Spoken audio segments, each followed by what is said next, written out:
Hola, eh, vamos a empezar la última parte de la clase. Les cuento que ya esta es mi tercera grabación, ¿sí? Así que, bueno, ya me la estoy aprendiendo de memoria. La primera la hice sin sonido, aparentemente. La segunda, sin la grabación de la cámara. Así que, bueno, acá vamos, ¿sí? Ustedes disculpen, pero bueno, estamos aprendiendo, ¿sí? Se pueden reír un rato, de paso.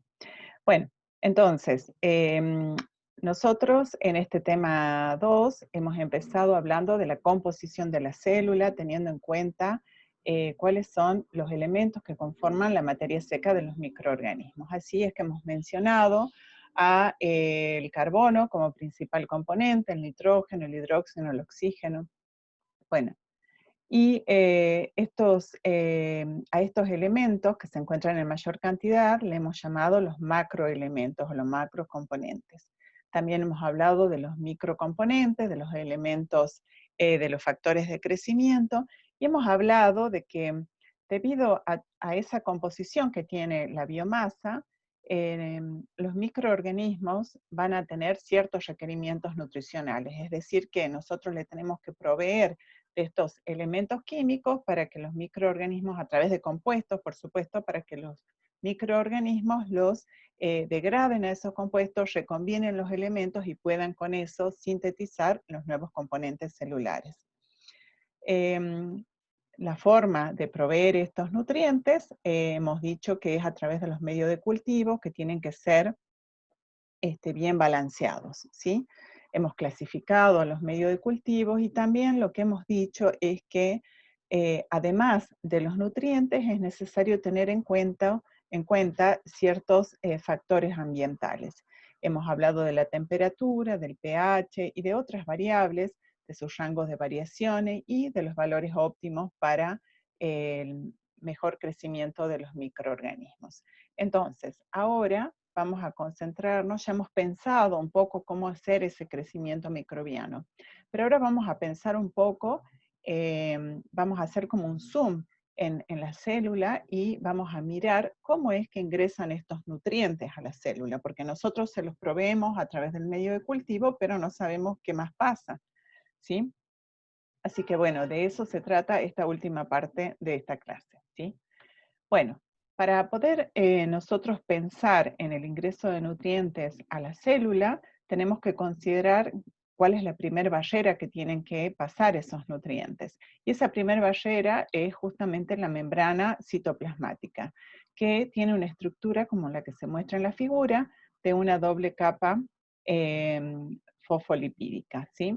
Como podemos observar, estos fosfolípidos tienen una estructura, tienen una parte que es hidrofílica, que es la cabecita, ¿sí? Por eso esa cabecita está en cada una de estas membranas, apuntando hacia el exterior de la célula en un caso y hacia el interior de la célula, porque en los dos lados vamos a tener soluciones acuosas, ¿sí? Esa cabecita entonces hidrofílica. Y por otro lado vamos a tener que las colitas hidrofóbicas se orientan enfrentadas hacia el interior de esa bicapa, ¿sí? Como pueden observar también, pueden encontrarse en esa membrana proteínas que estén como incrustadas completamente de lado a lado de esta membrana, y esas proteínas se llaman integrales de membrana. Pero también podría darse el caso de que en vez de estar atravesándola, estén simplemente de manera parcial, incrustadas, digamos, desde sobresaliendo hacia uno de los lados de la membrana. Entonces se llaman proteínas eh, eh, parcialmente integradas. Estas proteínas van a cumplir una función muy importante. ¿Por qué? Porque van a formar en algunos casos canales que van a facilitar el ingreso de algunos solutos, pero en otros casos también van a actuar como proteínas transportadoras o carriers, ¿no es cierto?, para facilitar el ingreso de algunas sustancias a la célula. Bueno, ese modelo que vimos de membrana se llama, se dice que es un modelo de mosaico, porque la membrana no es rígida, es como si fuera fluida, ¿no es cierto? Y entonces todas esas cabecitas de los fosfolípidos se van reacomodando de manera que parece algo completamente fluido. El caso es que los nutrientes necesitan entrar a la célula para ser metabolizados, ¿sí? Y dijimos que esta primera barrera es justamente esta membrana celular. Y esa barrera va a permitir el ingreso de nutrientes pequeños sin dificultades, pero para los nutrientes grandes vamos a ver que va a haber limitaciones. Entonces vamos a dividir el transporte en nutrientes de bajo peso molecular y nutrientes de alto peso molecular. En el caso de los nutrientes de bajo peso molecular, vamos a ver que fundamentalmente hay dos mecanismos, lo que se llama el transporte pasivo y el transporte activo. La gran diferencia entre ellos es que en el transporte pasivo no se pone en juego energía, mientras que en el transporte activo sí. Entonces, fíjense, acá las características del transporte pasivo son que la fuerza impulsora es el gradiente de concentración, es decir, hay una diferencia de concentración de esa sustancia entre el interior y el exterior de la célula. Entonces, va a haber una migración hacia, generalmente por difusión, ¿no es cierto?, desde el exterior hacia el interior. Como se trata de equiparar los potenciales químicos, entonces obviamente ese transporte va a durar en tanto las concentraciones se equilibren, por lo tanto no va a haber acumulación de materiales en la célula. Y como acabamos de decir, se trata de un mecanismo de transporte en donde no hay un gasto energético, ¿sí? El transporte está puramente determinado por el tamaño molecular y las propiedades lipofílicas. El transporte pasivo se puede dar de dos maneras. Por un lado, puede ser la difusión simple, en donde tenemos que las moléculas transportadas simplemente ingresan, debido a su tamaño, ¿no es cierto?, y afinidad, ingresan al citoplasma a través de la membrana. Acá tenemos el espacio extracelular, el espacio intracelular o citoplasma y la bicapa lipídica. Otro mecanismo, otra posibilidad dentro del transporte pasivo es la difusión facilitada, ¿sí? En donde la molécula transportada va a ingresar a la célula, ya sea mediada por un canal o mediada por un transportador. Pero recuerden que en ninguno de los casos hay un gasto energético. Por otro lado, ¿no es cierto?, tenemos lo que decíamos, lo que había mencionado como transporte activo, en donde aquí sí se da un gasto energético. También tenemos una proteína transportadora, pero acá el transporte va en contra del gradiente de concentración y ocurre a través de proteínas que actúan como carriers o transportadores y van a transportar sustratos específicos, mientras que el transporte pasivo, ¿no es cierto?, por difusión, es bastante inespecífico. Bueno, y debido a que se produce en contra de un gradiente de concentración, entonces va a ser posible la acumulación de material en el interior de la célula. Vamos a distinguir tres sistemas de transporte. Uno, en donde solo hay una proteína transmembranal. El segundo, en donde está esta proteína transmembranal, pero además hay un componente periplásmico de unión. Y el tercero, en donde hay una serie de proteínas que colaboran en ese proceso. Acá tenemos las tres clases de sistema de transporte de membrana. Por un lado tenemos el transporte simple, dirigido por la energía derivada de la fuerza motriz de protones.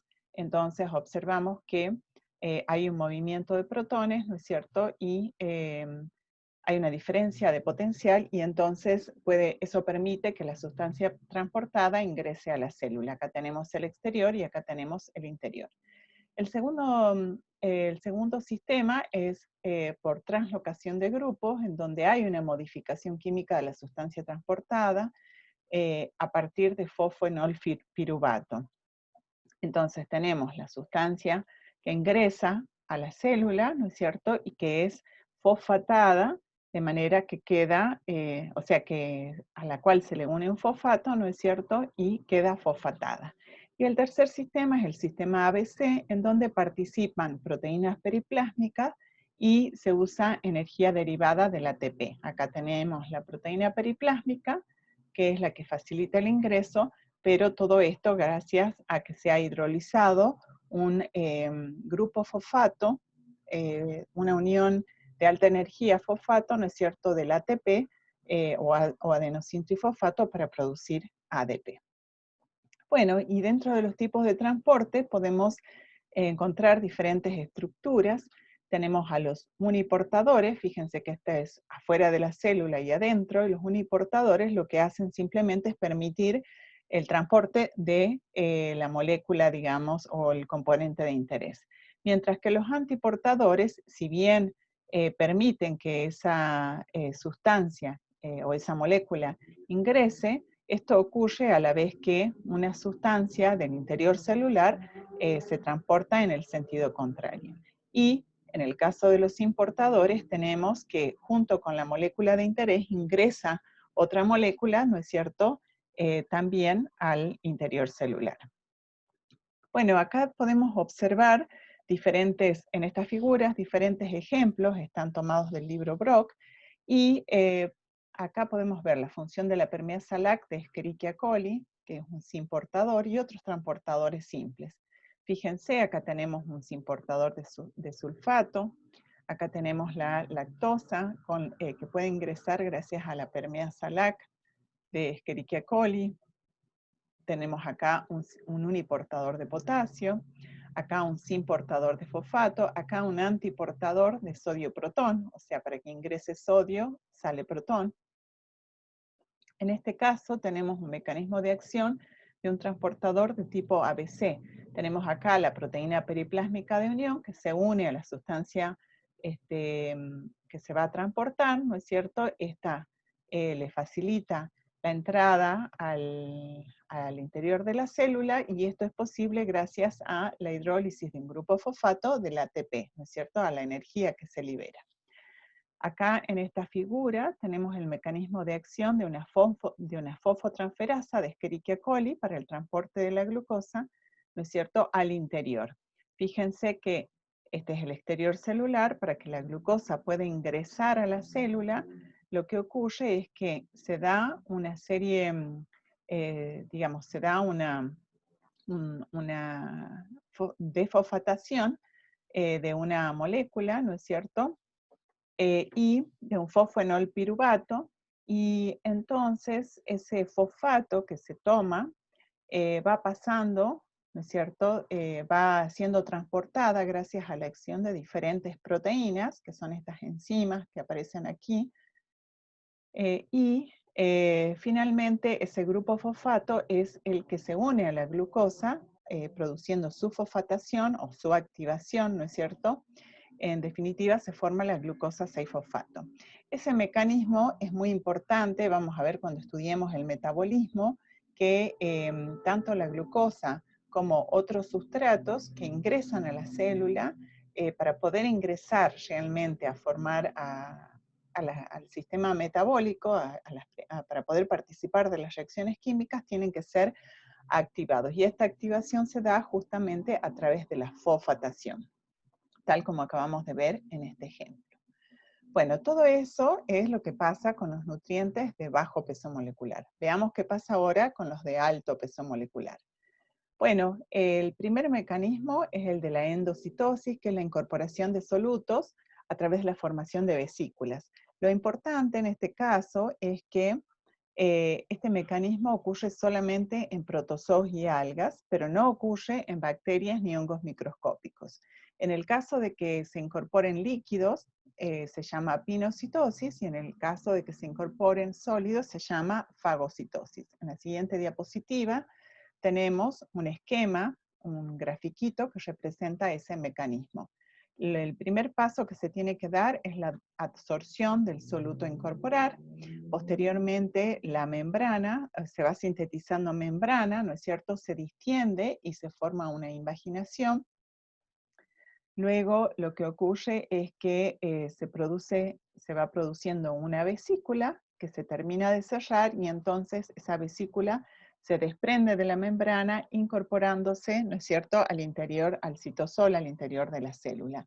Posteriormente van a venir una serie de enzimas que van a hidrolizar esa membrana, ¿no es cierto?, dejando el sustrato disponible para su uso en el metabolismo.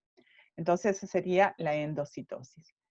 El segundo mecanismo de transporte se trata de proteínas que se transportan al exterior y es frecuente en bacterias y hongos. En este caso, fíjense que se pueden dar dos situaciones. Excreción de enzimas extracelulares hacia el medio de cultivo, ¿sí? O secreción de proteínas tóxicas o perjudiciales que son producto del metabolismo celular y que la célula simplemente las quiere liberar al medio, se las quiere sacar de encima porque les resultan tóxicas, ¿sí? Veamos un poquito más profundamente el tema de la excreción de enzimas extracelulares. Generalmente se trata de enzimas hidrolíticas. Imaginemos la situación donde nosotros ponemos a cultivar un microorganismo suministrándole glucosa como fuente de carbono. Bueno, este microorganismo va a poder utilizar sin mayores dificultades esta glucosa. Sin embargo, si nosotros le damos como única opción de fuente de carbono almidón, por ejemplo, nosotros sabemos que el almidón es un polisacárido que está constituido por una serie de unidades de glucosa unidos con distintas uniones químicas, ¿no es cierto?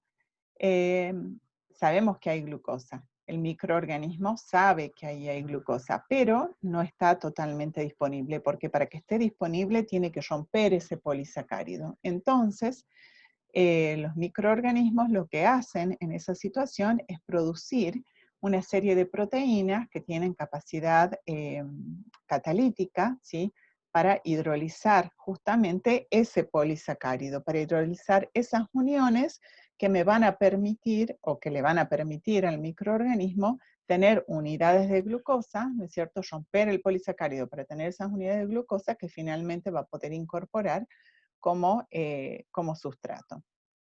Entonces, la célula, cuando detecta esa situación, sintetiza enzimas que lo pueden hidrolizar. Si el sustrato era almidón, entonces estas enzimas van a ser amilasas, las libera al medio, ¿no es cierto?, porque la enzima se produce adentro, pero se excretan al medio de cultivo. Entonces, en el medio, esas enzimas actúan hidrolizando ese polisacárido y cuando tienen las unidades de azúcares más simples, ya la célula lo puede incorporar, ¿sí? Ese tipo de enzimas hidrolíticas podrían ser las amilasas, podrían ser celulasas, pectinasas, y vamos a ver cuando estudiemos un poquito más adelante el metabolismo que estas son enzimas que se producen a través de un mecanismo de inducción. Es decir, que si bien el microorganismo tiene la capacidad de producirlas siempre, no las va a producir a menos que lo necesite. ¿Por qué? Porque si las produce y no las necesita, serían un gasto energético importante para las células, ¿sí? Entonces vamos a ver que el mecanismo que hace o que determina que una célula produzca o no es justamente este de inducción. Pero bueno, eso lo vamos a estudiar más adelante de manera más profunda, ¿sí? Bueno, y con esto les dejo la última diapositiva, que es de la lectura recomendada. Por supuesto que para toda esta primera parte de la materia, ya sabemos que el BROC es el libro que vamos siguiendo, pero eso no significa que otros libros no puedan ser útiles también, ¿sí? Bueno, con esto damos por terminado el tema 2 y espero que aquí haya salido el video y el sonido, ¿sí? Bueno, ustedes disculpen que estamos